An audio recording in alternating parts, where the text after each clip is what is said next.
we're delighted today to present to you some superb guest speakers on the subject of sovereignty, democracy, and freedom ahead of a very important vote that's taking place in the UK Parliament on Friday on a private member's bill brought by our first guest note speaker, Jim Allister. Jim Allister is a King's Counsel, a barrister. He's also the MP for North Antrim, having previously represented his constituency in the Assembly of Northern Ireland and also in the European Parliament, interestingly, for 5 years from 2004 to 2009. Jim's a strong unionist, it would be fair to say, an implacable opponent of the Irish sea border that's been imposed by the EU. And this particular stand was vital in him being returned to Parliament as an MP at the last election, overturning one of the largest majorities in Northern Ireland.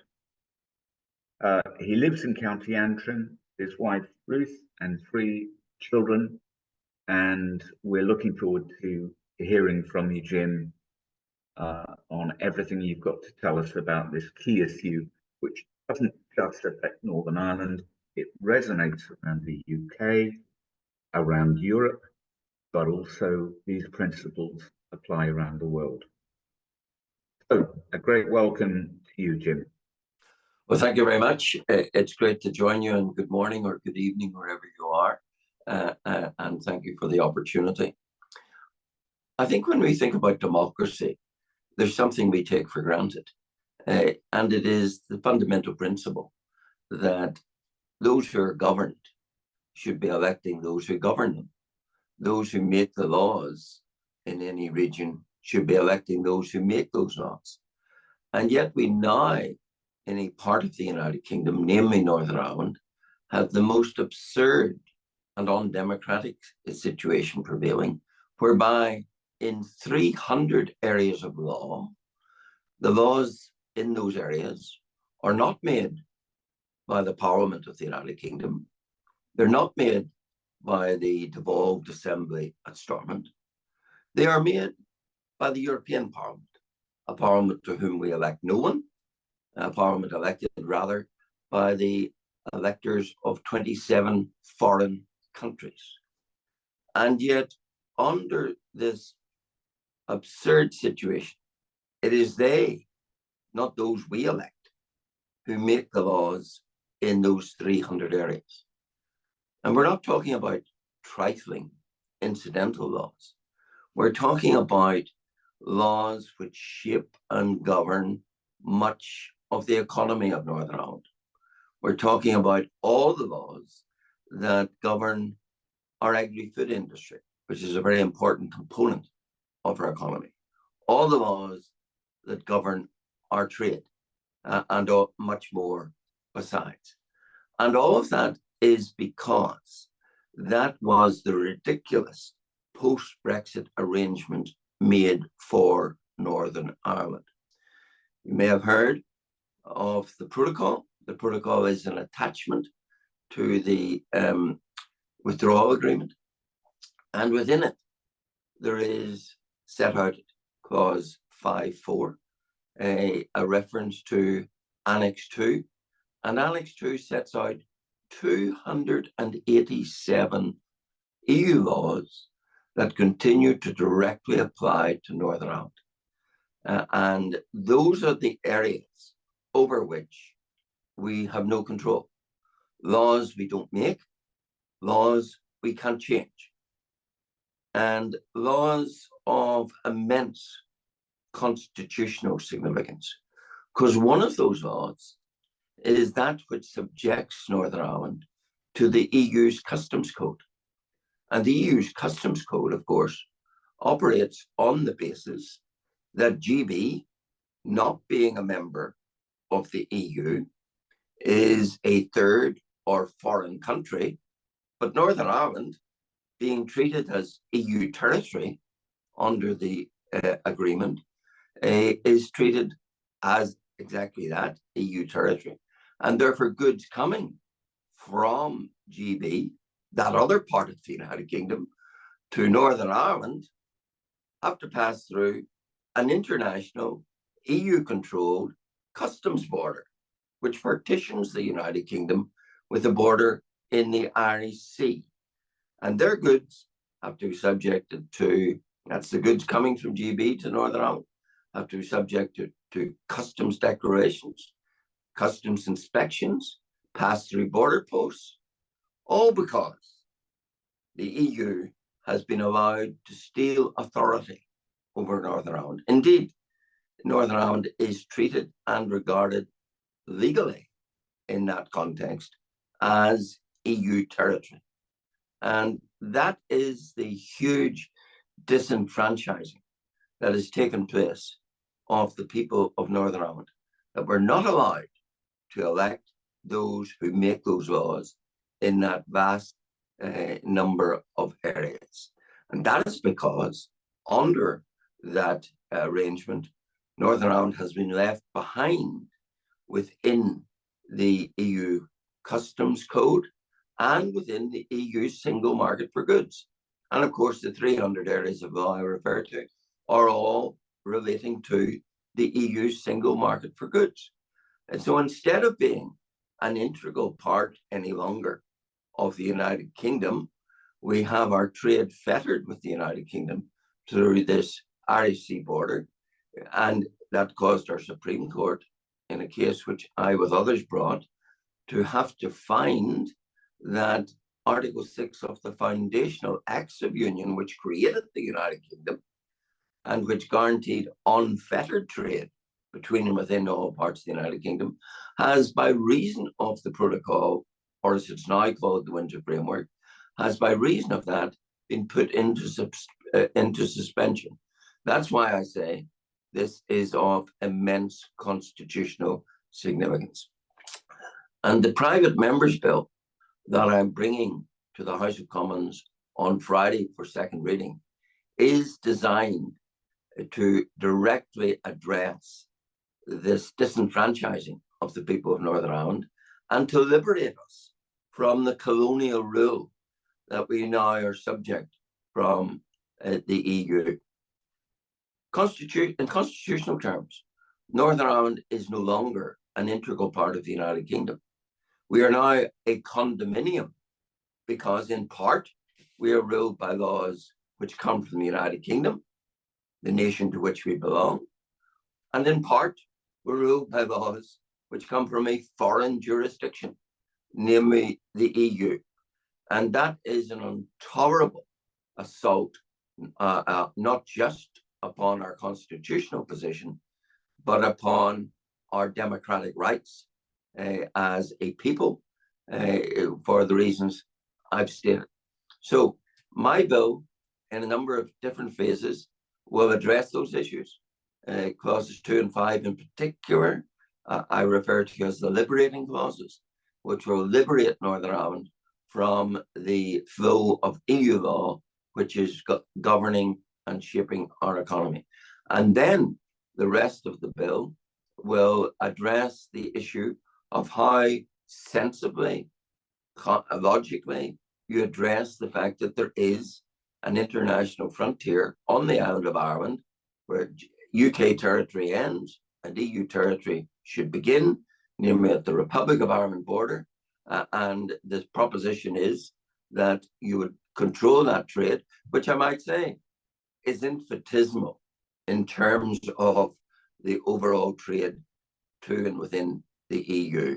It is something like of the order of 0.003% of all the goods that enter the EU enter across from Northern Ireland to the Republic of Ireland, which of course remains wholly within the EU. And yet for that infinitesimal amount of goods, we have moved the border to the Irish Sea and subjected all those goods coming into Northern Ireland to that international customs border. And the way to do it instead is to, and you can maintain an invisible border, is to go down the road of what's referred to as mutual enforcement. In other words, anyone who wants to trade with the EU through the Republic of Ireland, well, if you're going to send goods there, then you must send them according to their standards, and vice versa. Those who are sending goods into the United Kingdom from the EU must send them according to Northern Ireland standards and requirements. And each side can mutually enforce the standards, requirements, trade provisions of the other without an international frontier, such as we have at present, and ensure that the passage of goods is monitored in that way. And as the backup to that, you can make it even a criminal offence to send goods from one territory to the other which do not meet the standards and requirements of the recipient country. We don't need an RDC border. We don't need all the apparatus for such a tiny infinitesimal amount of goods as we presently have. And by opting for mutual enforcement and liberating Northern Ireland from the jackboot, I would say, of EU law and colonial rule, then we would strike a blow for the restoration of democracy. And returning to where I started, we would re-establish the fundamental principle that those who are governed should be governed by laws made by those they elect, not by those that other people elect. And that's the sum and substance of it. Jim, I want to start off by firstly saying from here in Australia, it just completely blows our mind that the Northern Ireland people are separated from Great Britain. Like we just saw the Olympics this year, and you know, Great Britain are competing as one, but it doesn't appear to be governed as one. How did this even happen in the first place? It completely boggles my mind. I know a lot of people here in Australia don't pay attention to Australian politics, let alone British politics and Northern Ireland politics. So maybe for the benefit of the worldwide audience, just fill them in on how we got to this point, but also how do the Northern Ireland people feel about this? Are they supportive that Northern Ireland is currently part of the EU, or is there a lot of pushback? Well, let's go back to the Brexit referendum in 2016. And the first thing to say about that was, what was the question on the ballot paper? Remembering it was a national vote. It wasn't a regional vote. It was a national vote. And the question was, do you want the United Kingdom to leave the EU? And that question was answered in the affirmative. Different parts of the United Kingdom voted different ways. But that's neither here nor there in the sense it was a national vote. London, for example, voted that they didn't want to leave the EU, but the national vote was. Northern Ireland, by a small majority, voted against Brexit, but so did Scotland. But as part of the United Kingdom, we all should be leaving. But what we find is that what has been done was as if the question was, do you want GB to leave the EU and leave Northern Ireland behind? Because that is what has happened. We have been left behind within the EU's single market and under their customs code. How did that come about? Well, it came about, I would say, by very clever but malevolent diplomacy, essentially from the Republic of Ireland, who, of course, traditionally has always wanted to see what they call the reunification of Ireland. In other words, Northern Ireland being extracted from the UK and assimilated into the entirety of the island of Ireland. And that has never happened because it's the will of the greater number in Northern Ireland that they should stay part of the United Kingdom. But here was an opportunity which was seized upon by the EU, who of course were very angry that any member state would dare to leave. And indeed, it was infamously recorded by the chief EU negotiator that Northern Ireland would be the price of Brexit, not just to punish the United Kingdom, but as an example to other member states who might dare to think that they too could leave the EU. So it was a deliberate, conscious assertion and annexation, effectively, of Northern Ireland as a lesson to others. You don't leave the EU, or we punish you in a way which disrupts your own territory. And remember this, the withdrawal agreement, whereby the UK left, is an international legal agreement. But there's a fundamental principle of international law, and it is that parties which are making agreements are required to respect the territorial integrity of each other. There's been no respect for the territorial integrity of the United Kingdom by virtue of the deal which was done with the EU.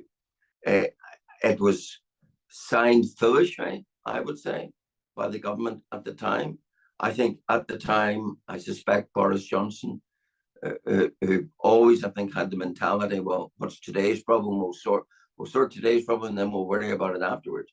I think that there was a belief that this would be a temporary arrangement, that it could be changed thereafter.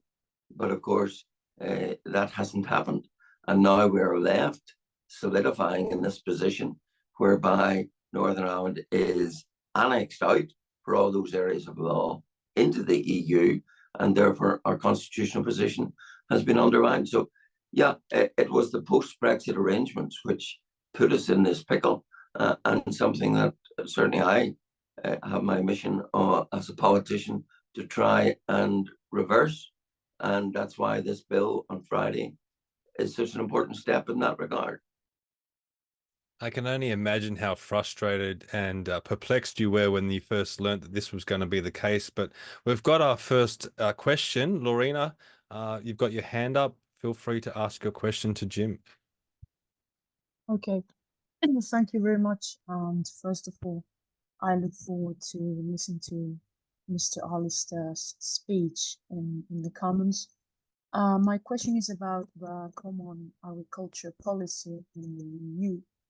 I would like to know how it's going to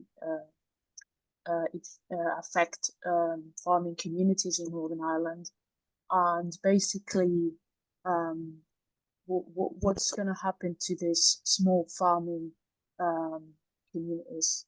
So first of all, the Common Agricultural Policy as an entity doesn't any longer apply to Northern Ireland, but what does apply is all effectively most of the rules under it, which govern how you conduct your agriculture. All the agri-food laws are still coming from the EU to be imposed in Northern Ireland. So it de facto applies in significant measure. The aspect that doesn't apply is it doesn't supply any funding, such as was the other side of the CAP policy. So we no longer have the single farm payments, as we used to call them, from the EU. That now comes from British Exchequer funds, but the bind of all their legislation still is applicable to our agriculture. On the question of the abolition of the exemption on inheritance tax, that will hit family farms very, very hard.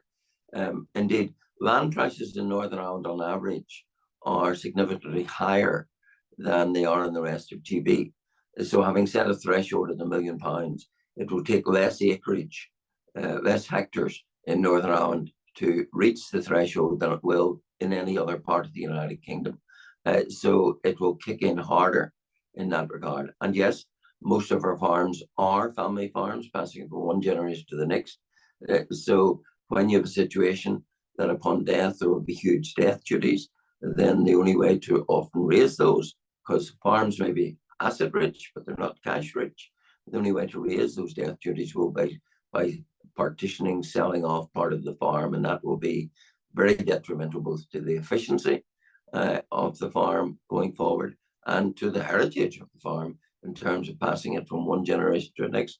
So that is another burden that we're having to face and trying to resist with the current British government, which is a great difficulty going forward. Bruce Goodwin has had his hand up for a few minutes. Bruce, over to you. Apologies, I wanted to broaden the discussion, if I may. I know you've been talking principally about trade, but as a matter of sovereignty, democracy and freedom, the debate on whether or not the UK should leave the ECHR and how that might affect the Good Friday Agreement is one that I'd be interested to get your thoughts on, particularly in view of the fact that when the Good Friday Agreement was first signed in, I think it was 1998, later that year, the ECHR was inserted into the Human Rights Act, which I believe was to normalise the whole of the UK. So in that instance, the whole of the UK was dragged into that situation, and I wonder if, you know, our lords and masters, it's not the first time the Northern Ireland has been used as an instrument of, you know, abuse. No, that's a very important point, and there's a number of issues I want to respond to in that regard. Yes, under the Belfast Agreement or Good Friday Agreement, there is adherence to the European Convention of Human Rights, but of course, the EU, being the EU, had to have more than that. So it then had its own Charter of Fundamental Rights, and Northern Ireland is still subject to that under the protocol or withdrawal arrangements.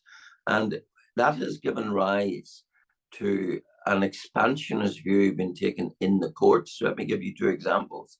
The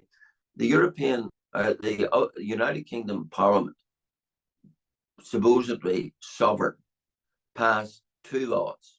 Now, whether you agreed with them or not, they were the will of a sovereign parliament. One of them was in relation to legacy issues in Northern Ireland, and which would have drew a line in respect of historic prosecutions. The second was the famous or infamous Rwanda Bill. Now, in both cases, the courts in Northern Ireland ruled that neither of those aspects could operate in Northern Ireland. Why?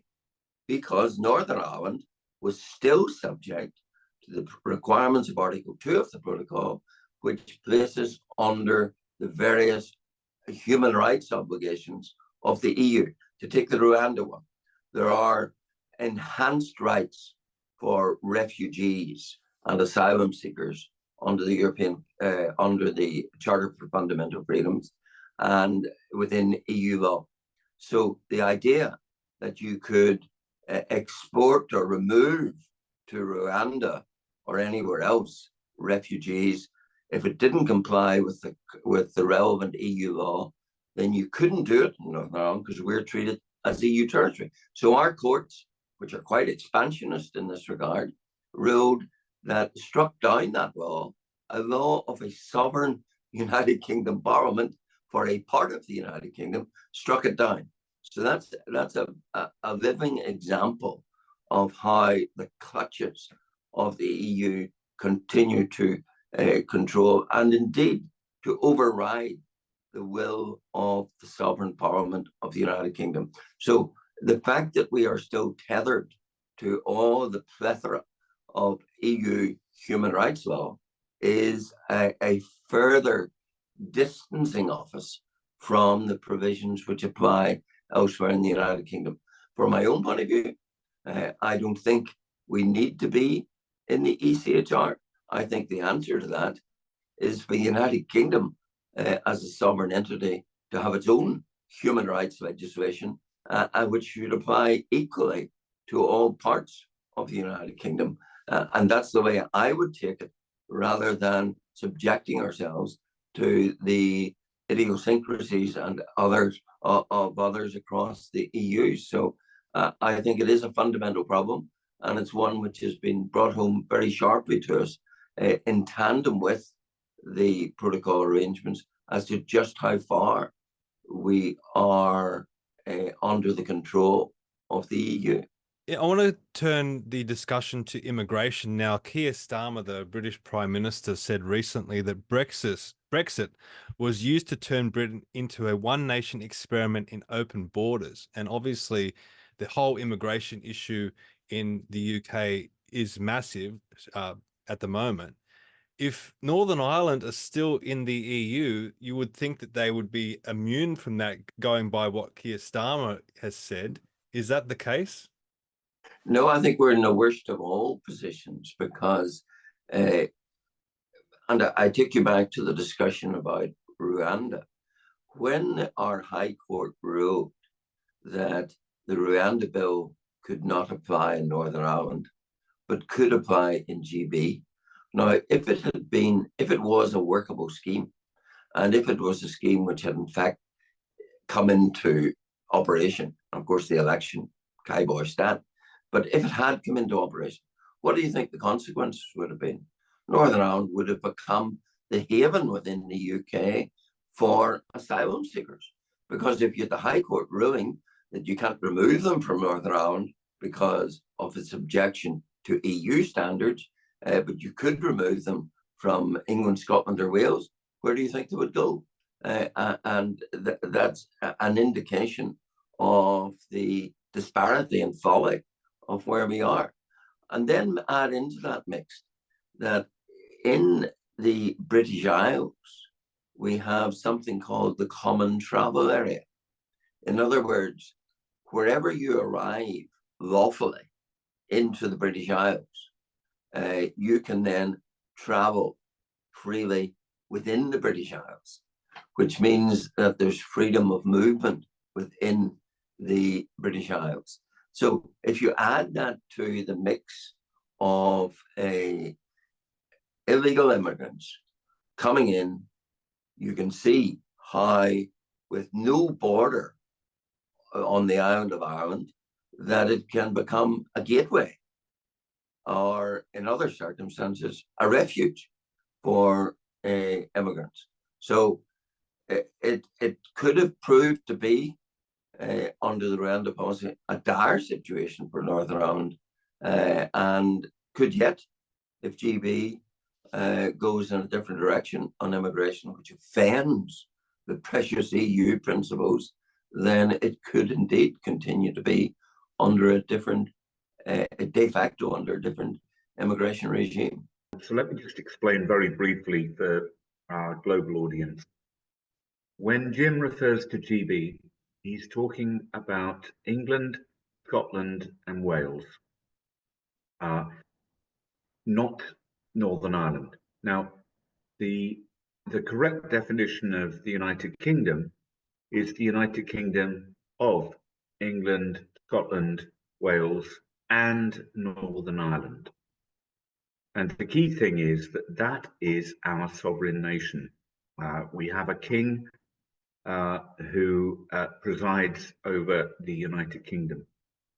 So GB, when Jim refers to it, is only referring to 3 of the 4 nations of the United Kingdom. The official title of the UK is the United Kingdom of Great Britain and Northern Ireland. And it all goes back to 2 historic acts of union, one in 1707, which brought Scotland in, and one in 1800, which brought in then the whole of Ireland, but subsequently Northern Ireland only. And there were 2 fundamental principles in that.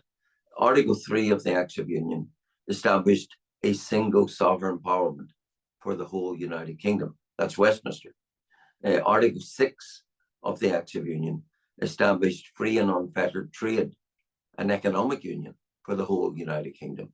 And it is that latter which has, of course, been put into suspension, according to the Supreme Court, by reason of a protocol, because you can't have free and unfettered trade between and within all parts of the United Kingdom if you put a border in the Irish Sea.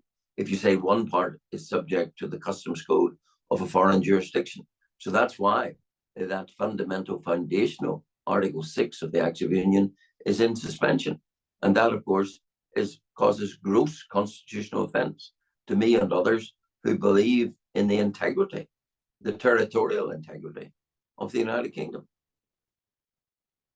Now, I just want to let everyone know that the TUV party, which stands for the Traditional Unionist Voice, if our international audience was wondering what TUV stands for, Jim Alistair is the leader of that party, and they currently have this website, restoretheunion.co.uk, which you can go to and support the bill that they are proposing. And if you scroll down to this point here, there's 3 letters, and they're templates that you can use. You can choose which template you would like, and you can send your letter into your local MP to support the bill that is happening on December 6th. So just to point that out, restoretheunion.co.uk. Please support everything that Jim is doing, and also that the TUV is doing. Do you want to make any comments on that?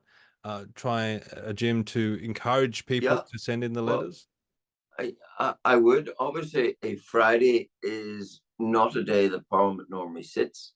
It's a day when MPs generally devote themselves to constituency clinics, etc.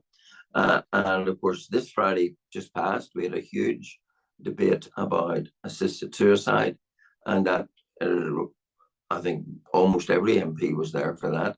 So following the next Friday with my bill is an unfortunate piece of timing, in that to expect MPs to come back in 2 successive Fridays is quite an ask.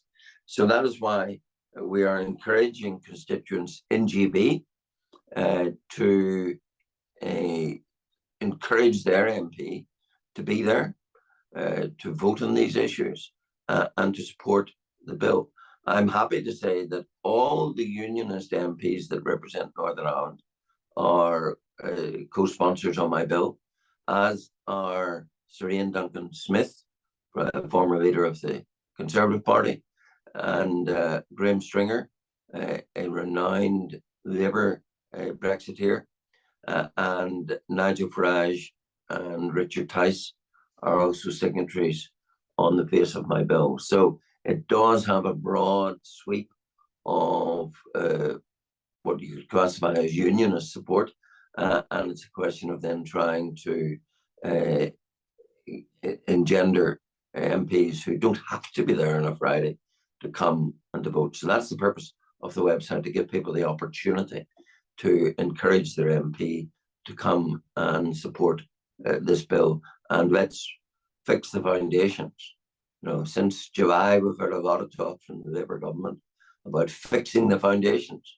Well, there's no more important foundation that needs fixed than that, relating to Northern Ireland's place in the United Kingdom. We've got a question in the chat from Bruce Goodwin. If we leave the ECHR, I'm probably saying that wrong, what repercussions, solutions will there be on the Belfast Agreement? If the United Kingdom legislates for its own human rights law, then I don't see any consequences for the Belfast Agreement. Of course, the Belfast Agreement was entered at a time when Northern Ireland and GB and the Republic of Ireland were all in the EU, were all signatories to the ECHR, but that is not a binding prohibition on any adherent to the ECR making their own arrangements. And I don't see that it would be an impossible situation. I think it could be dealt with. But of course, there's maybe a more fundamental point about the Belfast Good Friday Agreement. It was premised on the fact that Northern Ireland was and is and can continue to be a part of the United Kingdom so long as its people so wish. And yet, without anyone's consent from within Northern Ireland, we've been put in this adjunct position of a condominium, now no longer ruled as a full part of the United Kingdom, but in part ruled by a foreign jurisdiction. So that's a change which has occurred despite the Belfast Agreement, and is something which means that the Belfast Agreement is not an impediment to change, nor would it be an impediment to us changing our adherence to the ECHR. Our next question is coming all the way from Australia, Mr. Anthony Carr. Fire away, mate. Okay, I've got sort of two questions. First of all, on what grounds is an act suspended? I find that an extraordinary thing that the court can discover that because the act is in conflict with another act, then the earlier act is suspended. I find it weird. The other question is, what sort of response are you getting from the Conservative Party? Are they going to do anything, or are they as useless as they normally are on these matters? Sorry, I'm being blunt. Well, on the first point, the problem for us as to how it can be that the Supreme Court of the United Kingdom is required to hold that a foundational part of the very acts of union is in suspension. The reason why that arises is because supremacy has been given to EU law. We have something known as Section 7A of the European Union Withdrawal Act 2018, which created supreme a flow of EU law into effect in Northern Ireland. And therefore, when it was in conflict with what was already in law, the court held that the EU provisions establishing the Irish Sea border, etc., had supremacy, and therefore that which said otherwise was, so long as that prevailed, in suspension. And that's how we get to this absurd and unbelievable position that a foundational principle of the United Kingdom is put into suspension by EU law, which is flowing with supremacy into Northern Ireland. That's why my bill in clause 2 would seek to override that and restore the supremacy of the acts of union. It's a bit like the when we joined the EU, the 1972 Act gives supremacy to EU law over UK law. Well, that in respect of Northern Ireland, for all the subject areas that we've discussed, is the same now by virtue of that Section 7A. So that's the reason. As the Conservative Party, well, they are the Conservative and Unionist Party, or so they tell us. So obviously I seek to test them on that. Sir Ian Duggan-Smith, as I've said, the former leader, is a co-sponsor of this bill. I have had discussions with their chief whip. I'm meeting their Northern Ireland, indeed the deputy leader, effectively Alec Burkhardt, on Monday to discuss it. I have support from various other individuals, but do I think the Conservative Party officially are going to support my bill? Sadly, I don't think so, but I certainly am putting it up to them very strongly. And I believe that anyone who believes in the title of their own party, Conservative and Unionist Party, should be there on Friday to demonstrate that by voting for the restoration of the union in respect of that part, which has been semi-abandoned. Jim, I want to ask you a question about the TUV party itself. Now, you founded that in 2007 and you are the leader of that party. Now, you split from the Democratic Unionist Party, otherwise known as the DUP. Looking back, has that separation worked? I know here in Australia we have a big problem with a lot of right-leaning minor parties, and it's splitting the vote here. Is it a similar thing in Northern Ireland, or are you happy with what you've done over the last few years? Apart from our own success, I think part of the consequence of the existence of TUV has probably applied some pressure to the DUP to keep reasonably close to some of the founding principles of unionism. But, you know, I don't want to diverge too much, but the reason I left the DUP and formed TUV was, in principle, I fundamentally disagreed with the DUP's decision to go into government with IRA Sinn Féin. And that's what sparked the arrangement. We then laterally had an arrangement reached under when Sir Geoffrey Donaldson was the leader of the DUP, whereby they agreed a document with the government, a grant we called Safeguarding the Union, and tried to tell us that that had abolished the Irish Sea border, which of course it hadn't. And on that premise, they ended their protest against the protocol in as far as Stormont was concerned. And that, I think, was a wrong move. But yeah, look, there are differences. But as I stressed again, on this bill, this has unified all unionists. And that's where I'd like it to be, and where I'd like it to stay, because I think it is important that, there's nothing more fundamental than are we or are we not a full and proper part of the United Kingdom.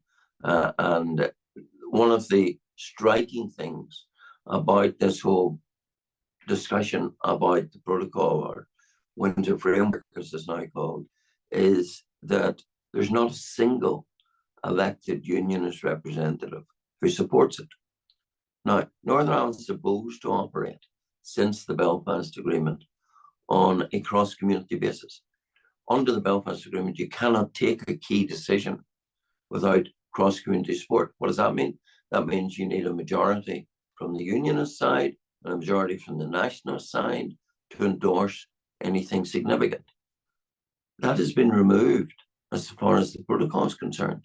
There is no, will be, I believe, no unionist consent to these arrangements. They are only supported by nationalists.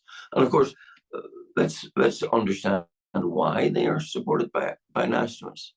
Because, the IRA bombed, butchered, ran a terrorist campaign for decades and failed where the protocol succeeded. They failed to push the border to the Irish Sea. Along comes Brexit and these arrangements, and the border is pushed to the Irish Sea. So that enables nationalism to see in a more enhanced way the island of Ireland as a single entity. And this is a very important point, all those 300 areas of law that I talked about, which are made in Europe, which shape and control our economy, are of course the identical laws which apply in the Irish Republic, because the Irish Republic belongs to the EU, so it democratically has subjected itself to EU control. Fair enough. But now in all those areas touching upon those aspects of our economy, we in Northern Ireland live under the identical laws, not of the rest of the United Kingdom, but the identical laws that apply in the Irish Republic. And of course, nationalism is enthusiastic about that, because it sees that as a stepping stone to creating an all-Ireland economically, which itself is a stepping stone to creating an all-Ireland politically, because it's a relatively short step from economic unity to political unity. And that is the malevolent intent of the protocol, to, by stealth, create an all-Ireland entity, which then will consummate the breakup of the United Kingdom by creating the circumstances for an all-Ireland political. That's why unionism is so opposed to it, and why nationalism is at ease with the current arrangements, even though it removes from themselves the right to make those laws. They're happy to see laws made which are the same laws as the Irish Republic, because that's better than British laws if you're a nationalist. I've got a question in the chat that has been sitting there for a little while. So this is from Alan. I don't quite understand what this means. So hopefully, Jim, you'll be able to understand this question. Does Northern Ireland, aka Ulster, not suffer from an assumption that at one point in the past we were ruled by Dublin? We never were. Historically, that is correct. When you go back through time, when Ireland was last united, it was under British rule. And then those of the 26 counties of the Irish Republic decided over 100 years ago that they were leaving the United Kingdom. They were perfectly entitled to do that, but they didn't have they shouldn't have been allowed to have an expectation or a requirement that we would have to leave with them. So they decided to exit the United Kingdom and to ultimately establish the Republic of Ireland. But it is an historical fact that the whole island of Ireland was vast road under British rule until the Irish Republic decided to exit that situation. So, yeah, I understand the point the gentleman is making. Okay, we've got some questions lined up, so we might make these as quick as possible. We'll bring in our chairman, Leigh. Let's pass to AJJ McDonald, who's had a hand up for a long time, and I'll ask mine after that. Okay, go ahead, AJ. Mr. Alistair, great big admirer up here in Scotland. As I understand it, the Windsor Framework makes the Northern Ireland Protocol much worse, for example, with the removal of the trade diversion protection. And it is my belief that there has been substantial diversion of trade away from the GB. Am I correct in this? Absolutely, particularly with small businesses, small and medium-sized businesses, because Northern Ireland had an economy very integrated with the GB economy, because that's where we get our raw materials from. Now, big business is better able to cope with paperwork and bureaucracy than small business. So since the imposition of the Irish Sea border, we have had many, many small businesses which has simply stopped supplying Northern Ireland because it's too much hassle. It's too much hassle to have to fill in customs declarations and the endless paperwork. So you just say, I'll not bother. So I stop selling. And time again, when you go to buy something online, it will come up not available in Northern Ireland. Why? Because the supplier isn't prepared to go through the endless bureaucratic hoops of sending it to Northern Ireland. So that is a definite curb. And of course, in consequence, there is diversion of trade. And now Northern Ireland's trade is orientating by compulsion towards an all-Ireland trade, which of course was the goal of the protocol, and disintegrating us from the GB market. And so you're absolutely right. It is having a consequence, particularly in small business between and within the United Kingdom. Yes, and my point is that in part that the Windsor Framework makes it far worse, because you no longer have that protection. But could I lob in another point, and that is on the 13th of December, the EU's safety regulation comes into force, which is an absolute nightmare, in particular for small businesses and individual traders. And you are actually seeing, and it, in a way, it is a shame that it's coming into force after your bill, because it will cause a lot of, I would say, concern or anger against the EU, EU-wide, but also within Northern Ireland. Yes, you're right. That legislation is going to be another lever pricing us away from the GB market, making it much more difficult. And, we've had some ludicrous examples, and, anyone in this global audience will probably be astounded to hear that to now bring your pet with you from GB to Northern Ireland to visit relatives, to visit Giant's Causeway, to visit any of our tourist attractions. If you want to visit Northern Ireland from England, Scotland, and Wales with your pet, you have to now have a pet passport. You have to be logged into a Northern Ireland pet scheme. You have to have your pet chipped according to EU law. Why? Because the EU has specifically legislated for the United Kingdom the requirement for pet passports. And something I was recently railing against in Parliament.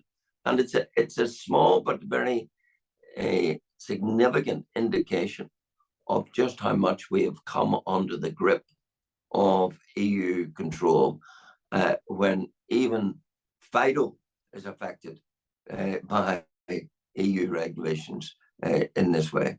And the 13th of December watershed is going to add to that even further, and further down the line in relation to parcels and all sorts of things.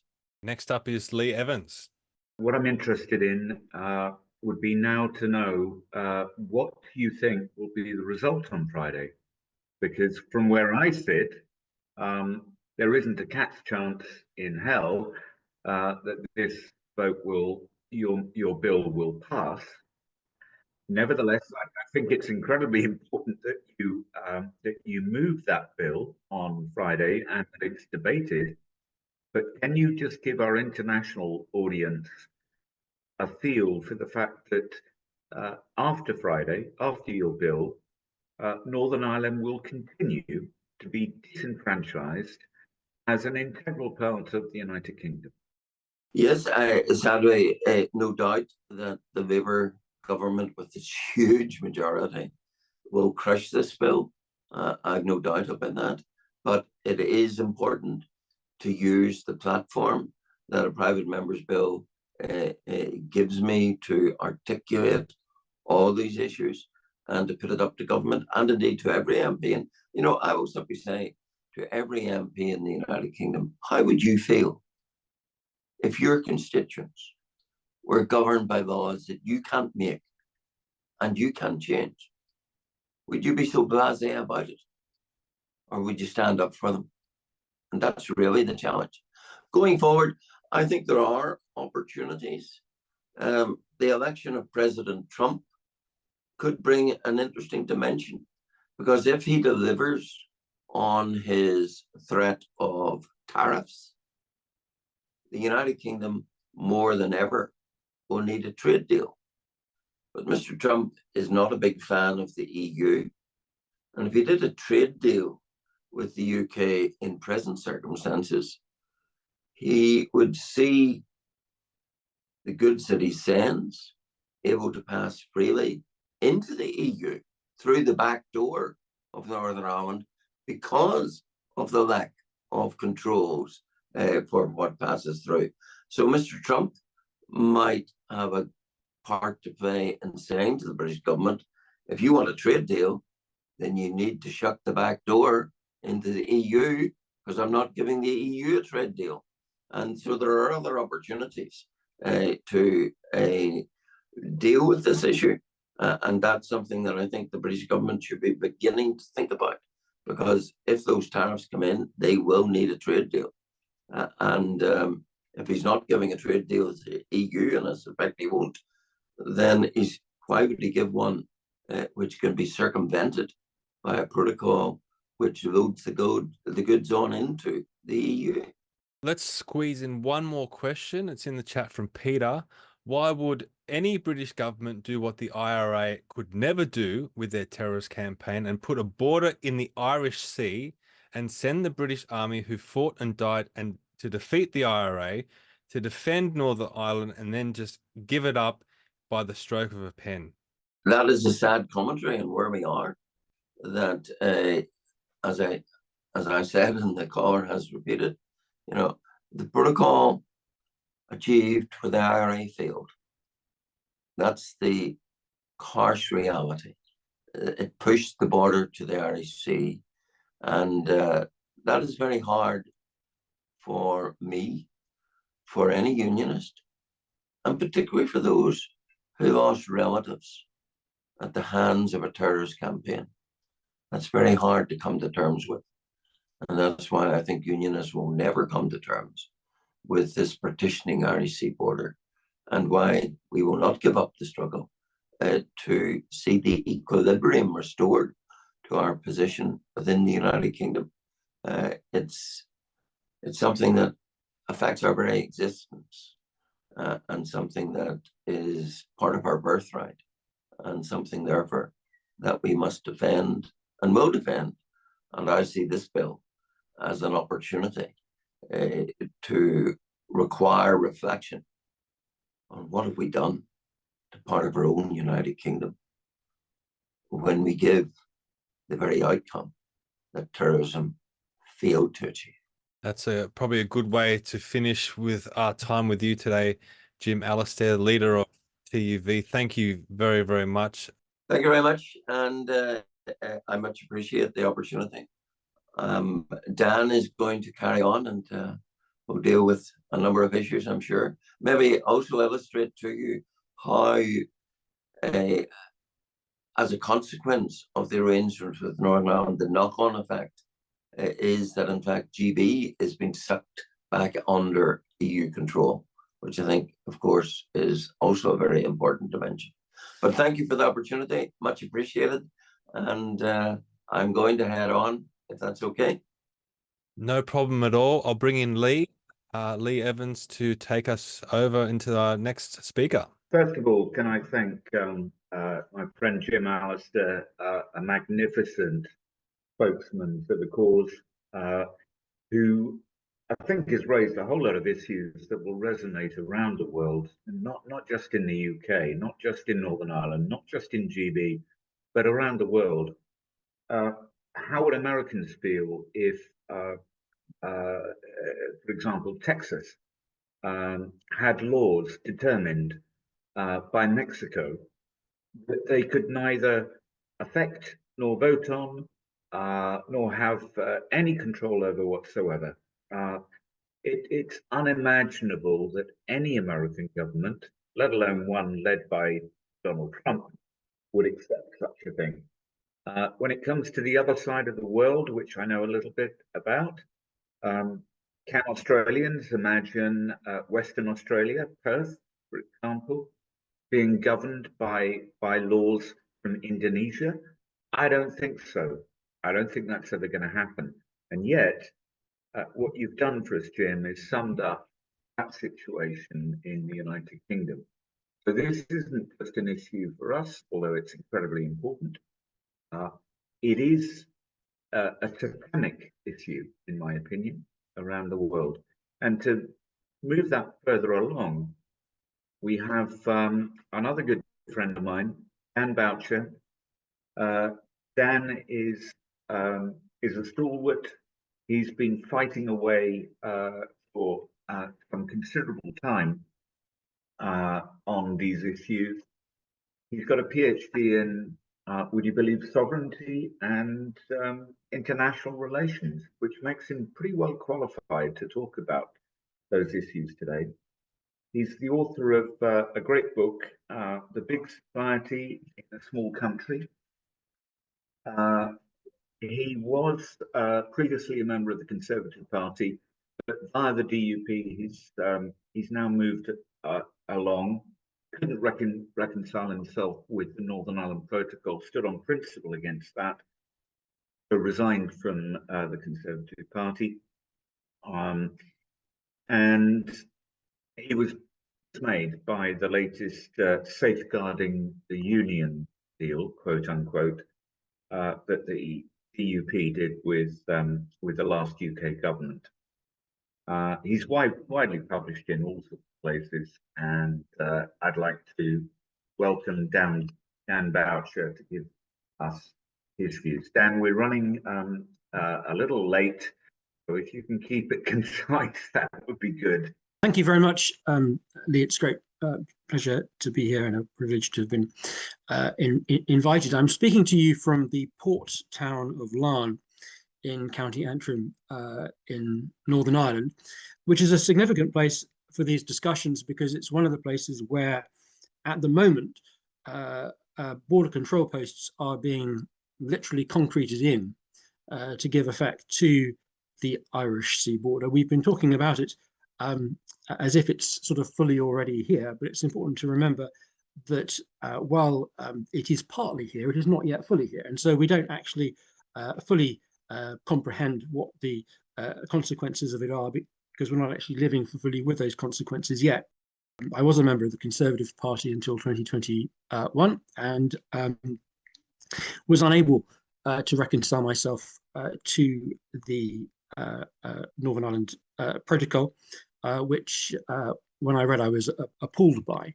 And I was appalled by it not only because of the way that it negatively affects part of the United Kingdom, Northern Ireland, effectively disenfranchising 1.9 million people, the biggest kickback, I guess, against democracy, because obviously the people of Northern Ireland had been fully enfranchised for 100 years. And I feel that the whole of the United Kingdom has been profoundly weakened and enfeebled morally as a consequence of embracing this this compromise. And it's something that I haven't been able to reconcile myself to. It's something that I'm committed to fighting against indefinitely, because I fear that unless and until this situation is put right, that it will be bad news for England, Wales and Scotland, as well as bad news for Northern Ireland, because they have resulted in part of our country being made into what is effectively a colony of the EU, and our country being divided by the application of an international customs and sanitary border, a border that crucially we, the United Kingdom, do not govern. That border is governed at the end of the day. Its rules are governed by the European Union. Northern Ireland, because of the protocol and the intervention of the European Union, is the one part of the British Isles where we have a lesser citizenship, where the value of the vote and the ballot box it has been allowed to be eroded, which is the last thing if you were to pick anywhere. I mean, it would be wrong to do it anywhere, but if you were to pick somewhere to do it, Northern Ireland would probably be the last place you choose, given its troubled history and the need to keep faith with the ballot box and with the democratic process. The whole rationale for Brexit was not to give control away, it was to take back control. It was to say that we want to make our own laws. And of course, there was a sense in which, when we were part of the European Union, in which we were involved in making those laws, because we had representation in the Council of Ministers and representation in the European Parliament. So obviously the proposition of actually remaining in the European single market, subject to its laws, but not having a role in making them, was a perverse solution. They are seeking to use Northern Ireland through the protocol in exactly the same way that they were seeking to use it through the backstop, in the sense of trying to place constraint on Great Britain and prevent Great Britain from actually developing laws that are different from those of the European Union. And this is why the bill that is coming before Parliament this week is so important, not just for people living in Northern Ireland, but hugely important for people who believe in Brexit, who live in England, Wales, and Scotland as well. Can I just stop you there, because I believe, I don't know, Stephen, if you can tell us, but I believe that our next speaker, who's only got a very, very limited time, should have joined by now. I don't know if you can see him. Would you mind if we resume after we hear from Ben Habib, who I'm sure people will have lots of questions for. I can see Ben now. Hello, Ben. Good morning. I'm sorry to cut Dan short. Dan, many apologies. That wasn't my intention. No, you're always a perfect gentleman, Ben, but I just felt that knowing Dan as I do, he wouldn't mind knowing that you are pressed for time, because I know that our global audience wants to hear from you. So why don't you fire away on this issue? And I'm afraid you're going to have some questions about the news from that you announced last week as well. But I hope you can take both. Absolutely. I mean, I won't go, I don't think, into much detail on Northern Ireland, the Northern Ireland Protocol, and the manner in which it's being used effectively, not just to rip Northern Ireland out of the United Kingdom, which I think it actually has already done at least from a legal perspective, and the way that it's being used to prevent the United Kingdom from actually leaving the EU. You know, the Northern Ireland Protocol, as I'm sure Jim and Dan have brilliantly explained, is like a regulatory grappling hook into the flesh of Great Britain, as distinct from United Kingdom, via Northern Ireland into Great Britain, to prevent it from leaving the EU. And ultimately, the United Kingdom can't leave the EU. It can't kick off the shackles of the liberal global order as manifested through the EU and the control of the United Kingdom, unless it gets rid of the Northern Ireland Protocol. In fact, actually, the withdrawal agreement, which was the agreement pursuant to which we left the EU, and then the subsequent trade and cooperation agreement that Boris Johnson signed up that he banged the drum about so enthusiastically as being a fantastic, wonderful agreement. Both those agreements need to be terminated. Both those treaties need to be terminated if the United Kingdom is genuinely to become an independent, sovereign, democratic country and to kick off the shackles, as I was saying, of this liberal global order, which stands, I think, in direct opposition to nation states and the ability for nation states to govern themselves. In other words, undermining our democracies.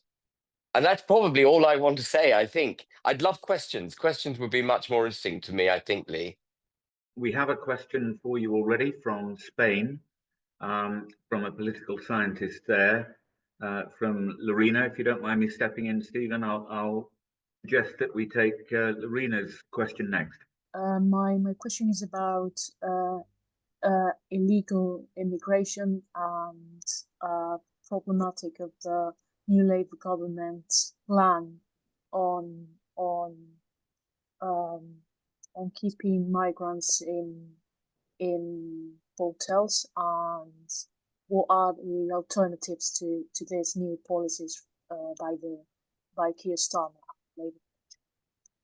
Keir Starmer's policies, no matter how he may describe them, have no chance whatsoever of stopping illegal migration from France to the United Kingdom. So just to summarize what his policies are, the first policy, which he announced with great fanfare, was the new Border Security Command, which was the bringing together of 5 domestic British agencies, the Crown Prosecution Service, MI5, Border Force, the immigration something or the other. Anyway, I can't remember the name of the 5 in aggregate, but 5 domestic bodies. And it was charged with using anti-terror type laws to break the people smuggling gangs. And that sounds all fantastic. But of course, if you've only got domestic British agencies involved, you can't possibly break the smuggling gangs, because the smuggling gangs are based in Europe. They're not based in the United Kingdom. The travel from France to the United Kingdom is the last step of their journey. They've already come from Syria or wherever it is, through Italy, the Balkans, and up across Europe because of the Schengen zone, which makes travel in Europe so easy, to Calais. And once they're put on those dinghies, the smuggling gangs have nothing to do with them. They make that journey on their own. So the Border Security Command theory is just a theory. It's never going to work. Keir Starmer says he's working, in cooperation with European countries to break the people smuggling gangs. But the European countries, to the extent that they were able or inclined to do that, were already doing it. And I can't see what benefit the United Kingdom can, bring to that equation. Then the other big issue, which he hasn't addressed and which you touched on, is that in the United Kingdom, we spend about £50,000 per annum per head on every illegal migrant. In France, they don't get put up in 4-star hotels. They don't get free medical care, free dental care, cash in their back pockets, an iPad, and all the rest of the stuff that we give them. They stay in camps. And the average spend per head in France is £5,000. So you've got a massive economic pull to leave France at £5,000 a head to come to the UK at £50,000 per head. So they're making no effort in order to use the economic drivers to, close that movement of people. And then the last thing, I suppose, which I should mention is that border enforcement can never be delivered through deportation programs. Deportation is what you do when border enforcement hasn't worked. And collectively, Western civilization seems to have forgotten the crucial importance of border enforcement, which is a physical process at your border. It is not a legal process. It is a physical process. You already have the right to enforce your border. And what Italy is, I think, beginning to do, thankfully, but what Europe needs to relearn is that the Schengen zone is wrong, that you can't have freedom of movement of people and expect illegal migration to be somehow capable of being controlled. And what the United Kingdom needs to recognize is that we've got to enforce our border at the point that French territorial waters meet our territorial waters.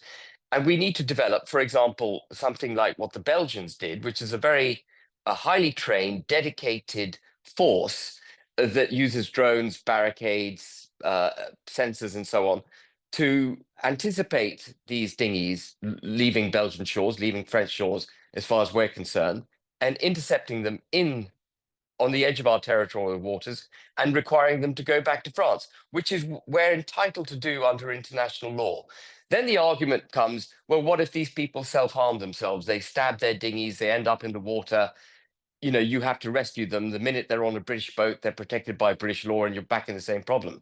Well, it's easy. You give them another dinghy, and if necessary, you handcuff them in that dinghy and you require them to go back. But it's a physical process. These people have made this journey with the support of people smugglers, but they're doing it willingly. You know, they're safe in France, and we need to push back. And if we can push back against France, France, I hope, would then in turn push back against the countries from which these people are entering France. And borders would then hopefully be, reinstated. And what we've just got to relearn, and I'll stop after saying, what we've got to relearn is border enforcement is a prerequisite if the nation states of Western civilization are to survive. To keep on with immigration, I think a key to sovereignty is the ability to be able to control your borders, which you've just alluded to. But Keir Starmer has just come out and called or has said that the immigration policy in Britain has failed, and he said it's happened by design, which was very interesting that he said that.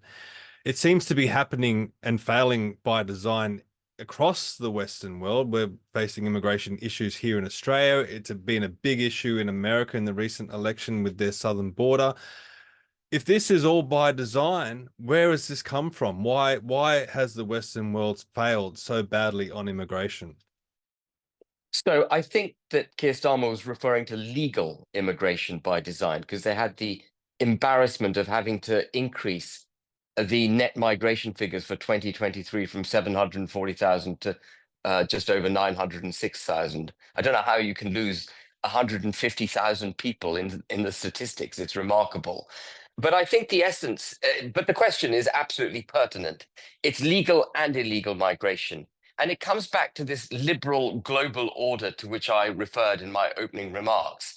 And under this liberal global order, which the Labour Party and very large parts of the Conservative Party have bought into, every human being is equal to every other human being. And it's the liberal right of individuals to do that which they please, which is partly what also underpins the ridiculous ideology of transgender. You know, if you want to be a man and you're a woman, you can be a man, and if you want to be a woman and you're a man, you can identify as a woman. But the essence of it is that the rights of the individual trump all else. And if you can get your mind to believing that, then immigrants' rights are equal to British citizens' rights. They have every right in every respect on the same level as British citizens. And I think that's where the liberal global order has somehow wrongly got itself.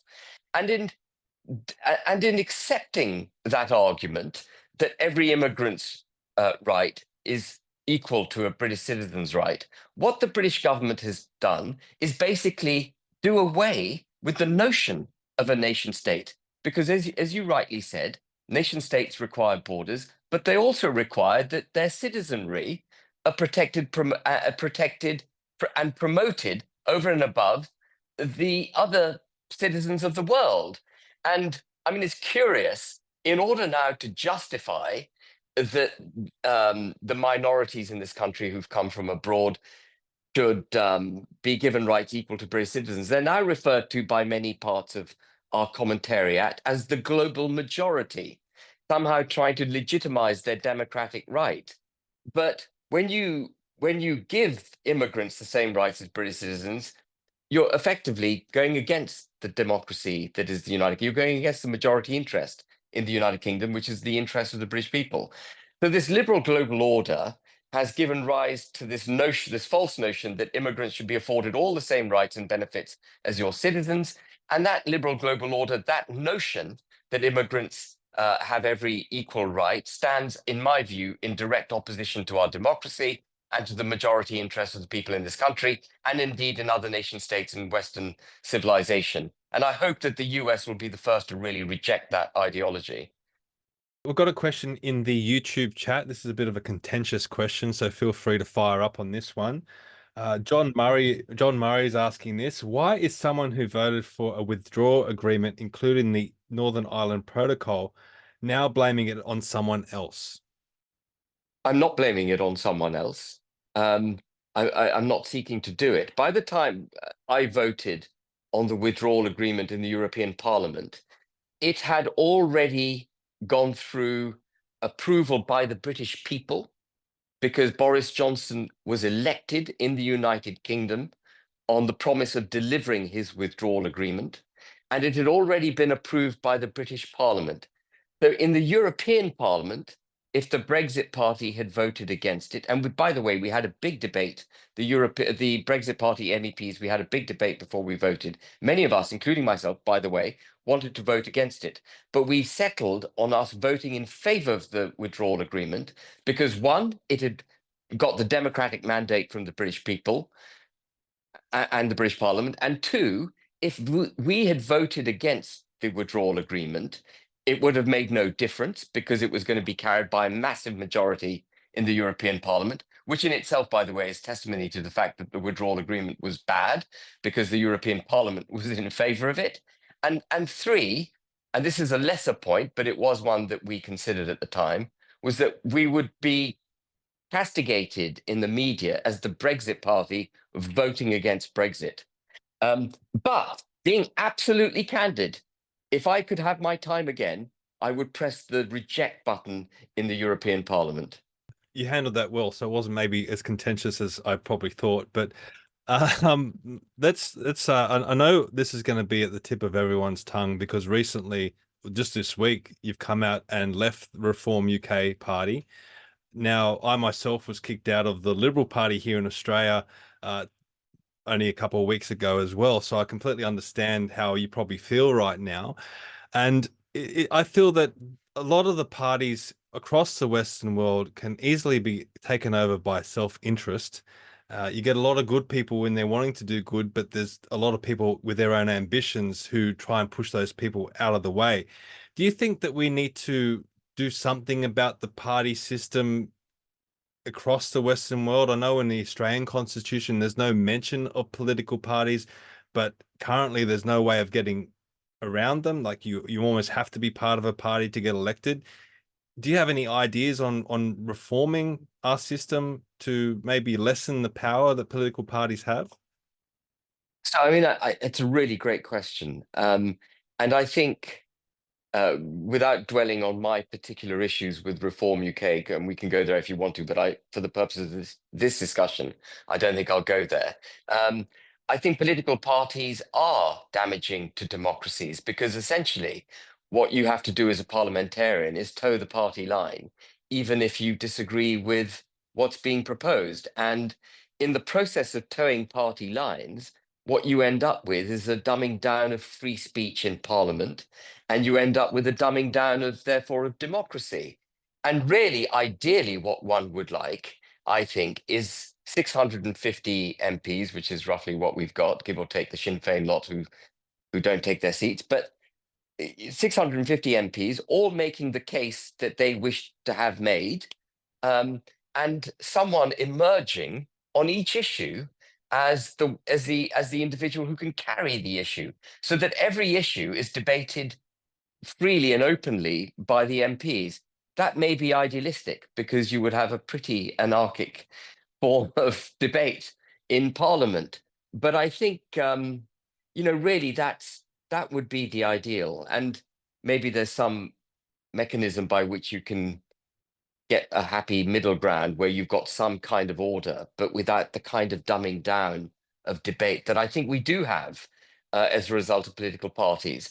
And it's not just the dumbing down of debate, by the way, because political parties behave the way they do, they tend to choose people whom they can control more easily when it comes to three-line whips and so on. And so if you look at the front bench of the Labour Party, for example, there's no one in there with business experience. No one. The business secretary, Jonathan Reynolds, has no business experience. And so they're not free thinkers. They're party apparatchiks. They've gone through the party process. Many of them have done nothing other than go to university, probably Oxford, get a degree in politics, philosophy and economics, and then work for the Labour Party or the Conservative Party. That's not a mechanism to get the best people forward. So, I mean, I completely wholeheartedly agree with you. I don't have a ready answer to it. I'm afraid I've got to go because I'm on GB News at 1 o'clock and I've got to get there and get ready for that. Thank you so much. I know that it was tricky for you to attend today, but we appreciate it. And I don't know about the audience, but it's been very, very interesting listening to what you had to say. So thank you. Well, thank you very much. And thank you everyone for listening. Thank you, Leigh. Thank you, Stephen. Hopefully we can move across back to Dan. Thank you, Dan, for being so patient. I think you wrapped up an awful lot of stuff. If you've got something to conclude on, and then let's go to questions. Yeah. One of the things I was going to say was why are we here? And the reason why we're here is because of the argument that has been deployed by the European Union about the Good Friday Agreement. It has persuaded the world that having a border across the island of Ireland, where the border is contrary to the Good Friday Agreement, and that is the imperative. The Good Friday Agreement says there cannot be, and the key words are, any change in the constitutional status of the Northern Ireland without the consent of the people of Northern Ireland. And the change that we're looking at here is a very clear change in constitutional status, because it moves Northern Ireland from being a full part of the UK democracy to becoming what is effectively an EU colony. It says a very significant constitutional change which has never been put to the people of Northern Ireland. So on a free basis, the Good Friday Agreement has been violated, and the actual basis upon which they suggest that the border down the Irish Sea must be applied, and does not exist in the Good Friday Agreement, because there's nothing to say that there cannot be a customs border across the island of Ireland. Well, obviously, Jim's bill has been carefully designed, so we don't need to have hard border infrastructure across the island of Ireland, but it does recognise the border where the border is. The significant fact in all of this is that Northern Irish people are denied the right to vote for politicians who can vote on the laws that govern them. Is that not right? That's correct, but the European Union, in trying to defend why that should not be the case, has said basically the Good Friday Agreement is provides an imperative for why that cannot be the case. And that is their justification. If it wasn't for the Good Friday Agreement, they would have no justification, but that is their moral justification for doing what they're doing. The problem is that their characterization of the Good Friday Agreement is inaccurate. But their amazing achievement is they've managed to persuade the world to believe that the Good Friday Agreement means that there can't be a border where the border is.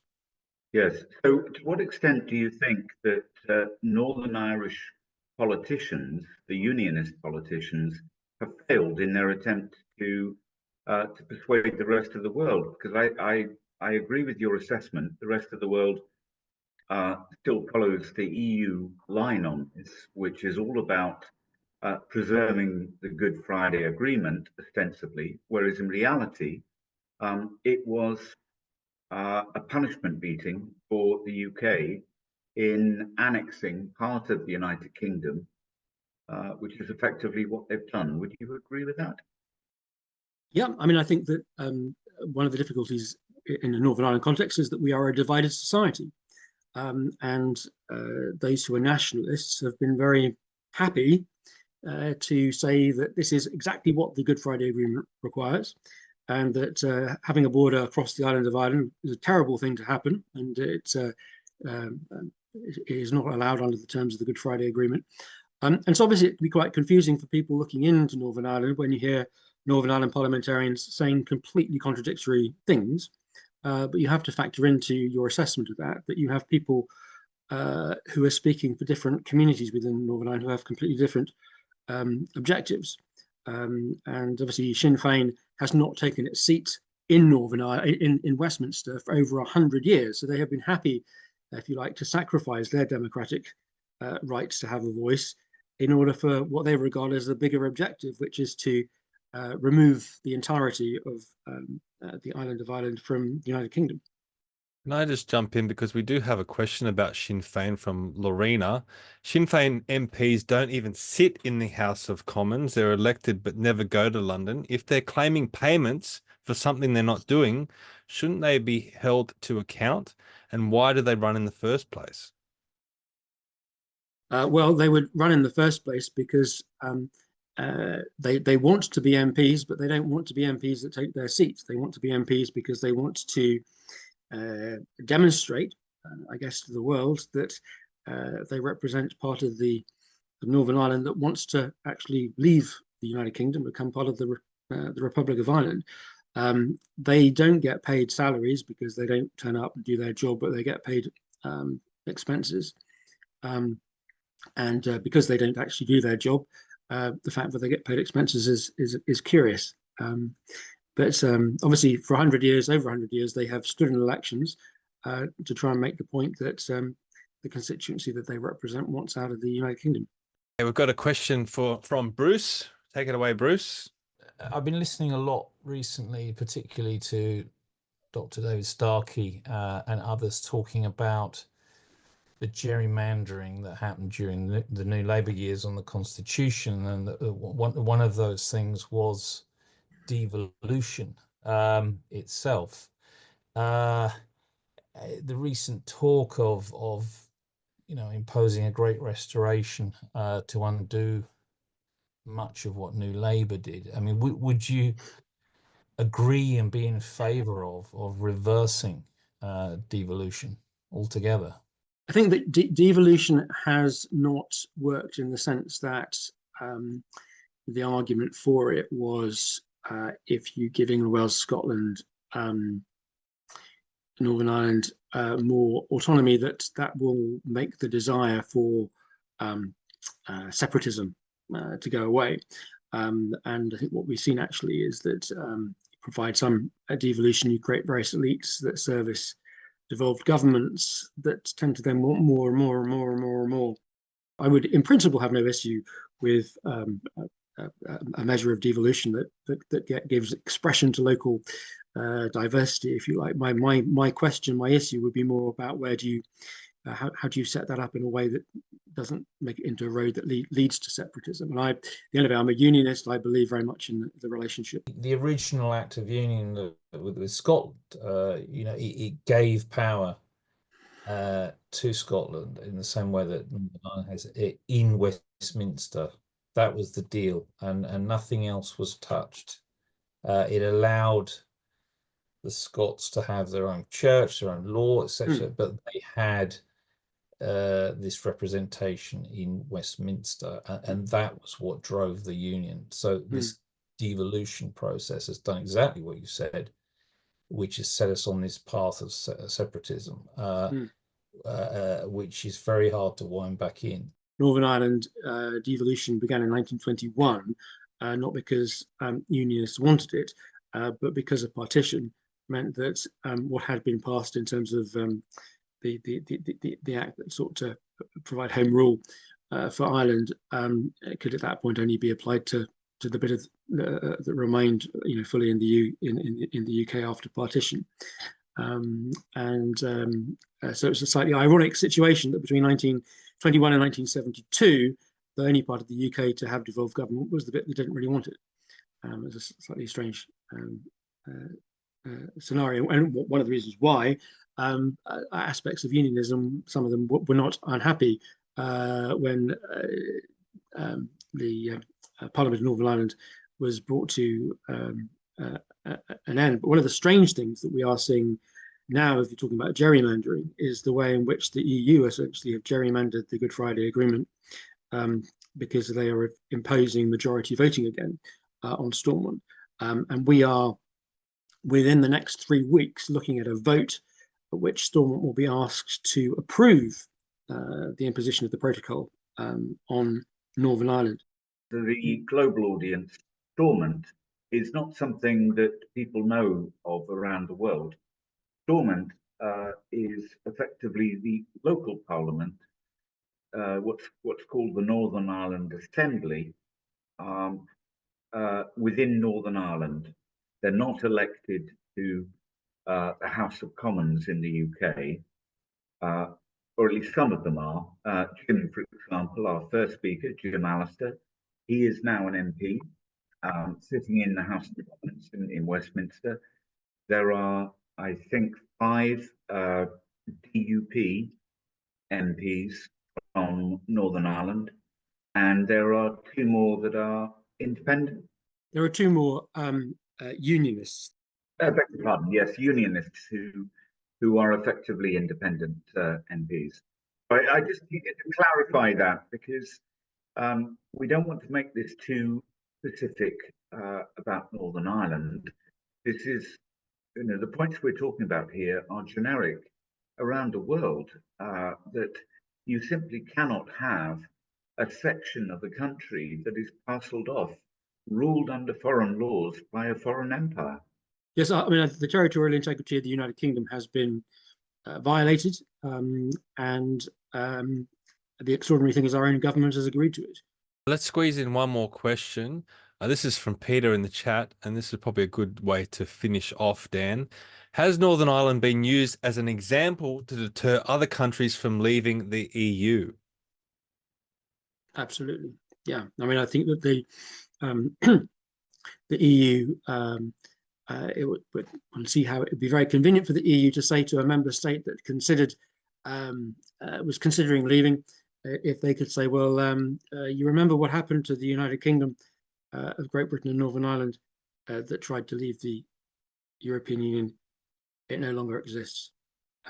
Would be a fairly salutary warning across the bows. Yeah, I think it's quite clear, isn't it? Mm. Okay, well, look, thank you everyone for watching. Thank you everyone who has participated tonight. I know Leigh will probably finish things off, but before we get there, I just want to remind everyone again about the website that Jim Allister and Dan Boucher have been discussing or have set up in regards to their bill. It's this one here, restoretheunion.co.uk, and they're encouraging you all to go there if you've agreed with what they've said, and just scroll down. There's 3 letters, the templates that they've already set up for you to email your MP to encourage them to vote for this bill on December 6th. So please head to the website. Again, it is restoretheunion.co.uk, and submit one of those letters to your local MP and get some support behind this bill. Is that exactly what you need, Dan? Absolutely, yeah. Particularly people living in Great Britain, England, Wales, or Scotland. Be really, really, really helpful to just let the MPs know that they, as people living in England, Wales, and Scotland, want them to turn up on Friday to speak and vote in favour of the bill. Yep. Very, very good. We've just had a misinformation and disinformation bill go down here in Australia, and a big part of that was because so many people in this country emailed their local members and senators to stop the bill, and it was really down to the Australian people that stopped the bill, not the parliamentarians. So if you can use your power that you have by bombarding your local MP, telling them to support this bill, who knows what could happen. It's really people power at the end of the day. But in regards to this, we'd better wrap up. If you do want to be a part of this in the future, as I said, you need to subscribe to either factsforeu.org, cibuk.org, or commandingthenarrative.com. Head to one of those websites or all 3 of them, sign up, and you'll get the next Zoom link. I'm sure we'll have a great host of guests lined up in the near future in the next global discussion forums. But to finish off, I'll pass it back to Leigh, and you can finish up, mate. Well, I think you've done an excellent summary there, Stephen, if I may say. It only remains for me to thank our speakers, Jim Allister, who I know was incredibly busy today. Well, in fact, all of our guests have been, and they've managed to fit this in for everyone. So thank you to Jim. Thank you also to Dan Boucher a good friend who I think is covered off some very interesting points, maybe a little difficult to digest for some of the worldwide audience, but nevertheless, important stuff. And we will be putting this out next week. And my final thank you clearly goes to our mystery special guest star that we couldn't reveal until the last moment. And somehow or other, despite the fact that the entire British media were trying to get hold of him, we got him. And so we're quite proud of that. So we want to thank him too. We look forward to having you back. And if you do want to participate in this again, please head to one of those three websites, factsforeu.org, cibuk.org, or commandingthenarrative.com. But for now, from Australia, from the UK, and right around the world, we'll see you all next time.